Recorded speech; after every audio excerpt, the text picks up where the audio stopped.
Hi, I'm Eric Voss, and Captain Marvel has arrived, providing this final piece of the puzzle for Avengers Endgame with the origin of Nick Fury and the arrival of Carol Danvers as the latest addition to the Avengers lineup. And as always, Marvel kept those movie theater ushers on the clock a bit longer with some traditional post-credit reveals, footage with big implications for the next Marvel installment. So I'm gonna break it all down and explain its deeper importance. Now, if you haven't had a chance to see Captain Marvel yet, don't worry, I haven't spoiled anything. Just go watch the movie, come back here, I get lonely. And one last spoiler warning because I will talk about major plot reveals from the Captain Marvel movie itself. Cool? Okay, let's get started. Captain Marvel features two post-credit scenes, and they both carry some major importance for the events of Avengers Endgame. First, a scene that looks like it'll actually appear in the Endgame film. It starts with a close-up of Nick Fury's pager, still emitting that signal to Captain Marvel, just like it was the moment he dusted away in the post-credit scene after Avengers Infinity War. So in the events of Captain Marvel, Carol takes away Fury's pager, but she gives it back to him at the end of the movie with a bunch of new tech upgrades so that it can transmit across galaxies, and she says only to use it in case of emergencies before she heads off into space. But back to the scene. Suddenly, this pager blinks off. Then we see Steve Rogers and Natasha Romanoff observing a screen with numbers reporting the climbing totals of missing persons around the world. I don't think this is happening in real time. This is a bit after the snap, I think. And these are just reports of the casualties that are now finally pouring in. And this is the same screen that we see Bruce Banner mourning at in the Endgame trailer, where Scott Lang, Peter Parker, and Shuri from Black Panther are among the missing.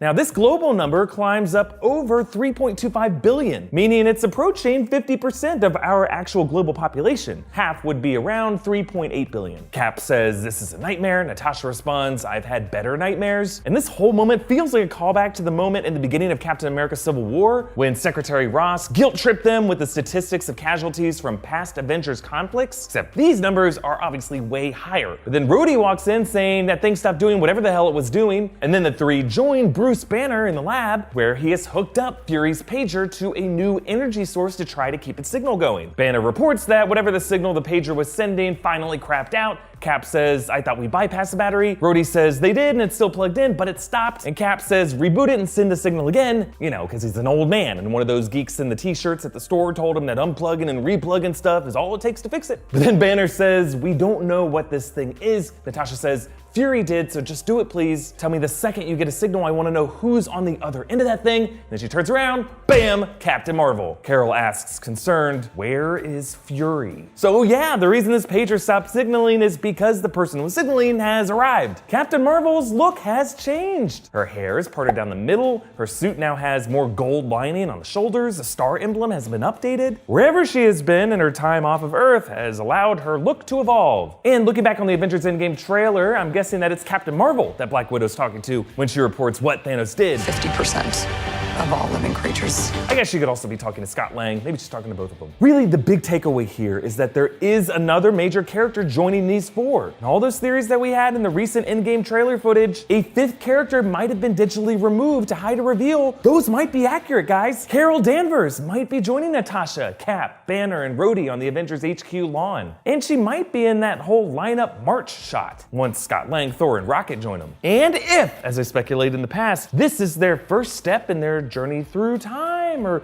through another reality in the multiverse, Captain Marvel could be the one enabling that. And yes, you may have noticed that Cap still does have his beard in this new footage, unlike the trailers we've seen for Endgame, which feature him clean shaven. This could be a sign of the fact that he's no longer the fugitive that he was between Civil War and Infinity War, and now maybe he's like cleaned up to try to move on and cheer people up in this snaptermath after some time has passed. Or if you really want to go full tinfoil, maybe shaving his beard is something Cap has to do for this coming mission. Like, say, going back in time or going into a parallel timeline and swapping into the role of his alternate self or previous self before he had a woodland creature on his face. Or to put this in terms of Rick and Morty, it would be hard for Mustache Morty to knock out C-137 Morty and take his place. You know, you gotta shave the stash. And if none of this makes sense to you, don't worry. I'm sure Doctor Strange will explain everything in... Holy shit! 7 weeks? There's no time to waste. Let's move on to the other post-credits scene. This one's a shorter one, and it just shows Nick Fury's empty office, but on his desk hops Goose, the cat, revealed in this movie to be a Flurkin. Flurkins are alien creatures from the Marvel comics that look like cats from Earth, but they actually contain inner mouths with teeth and tentacles. They lay eggs, and inside them are these pocket dimensions that allow them to swallow large quantities. Goose eats a lot of stuff in this movie, including the Tesseract. And it is the Tesseract that Goose coughs up like a hairball in this scene. Blah. So the Tesseract plays a pretty big role in the Captain Marvel movie, and it looks like there were some changes to what we knew, at least, about the Marvel timeline with the Tesseract. Like, apparently after Howard Stark came across it on the ocean floor while searching for Cap, S.H.I.E.L.D. didn't always have complete possession of it from that point forward. Annette Bening's character, revealed to be named Mar-Vell, was using the Tesseract, and of course the Space Stone inside of it, to experiment with things like light speed, intergalactic travel. The Tesseract stayed inside Earth's orbit and Mar-Vell's lab, but later in the movie, Carol puts it in a lunchbox, Goose eats it, and Nick Fury ends up holding on to Goose for safekeeping. Really, the Tesseract is a visual symbol of how Captain Marvel's whole story sets up the origin of Nick Fury in the Avengers saga. We learn in the final moments of the movie that Fury decided to rename S.H.I.E.L.D.'s Protector Initiative, which was he and Coulson's project to assemble other superpowered individuals like Carol. They renamed it to the Avengers Initiative after Carol's pilot call sign, Avenger. Nice. So obviously the first post-credits scene showed a scene from the movie Endgame, kind of like how the post-credits scene after Ant-Man showed a scene that looked like it would be in the upcoming Captain America Civil War. But if you remember, the final version of the Civil War movie played out slightly different. So here's what I'm wondering. Do you think this Avengers post-credits scene will actually be in Endgame? Or could the Russos still tinker with the editing to make it all play out differently in the movie? Comment down below with your thoughts. Follow me on Twitter and Instagram at EABoss. Subscribe to this channel at New Rockstars. And if you happen to live in the LA area, come check out my live comedy show, Darkest Timeline. It's every first Friday of the month at Acme in North Hollywood.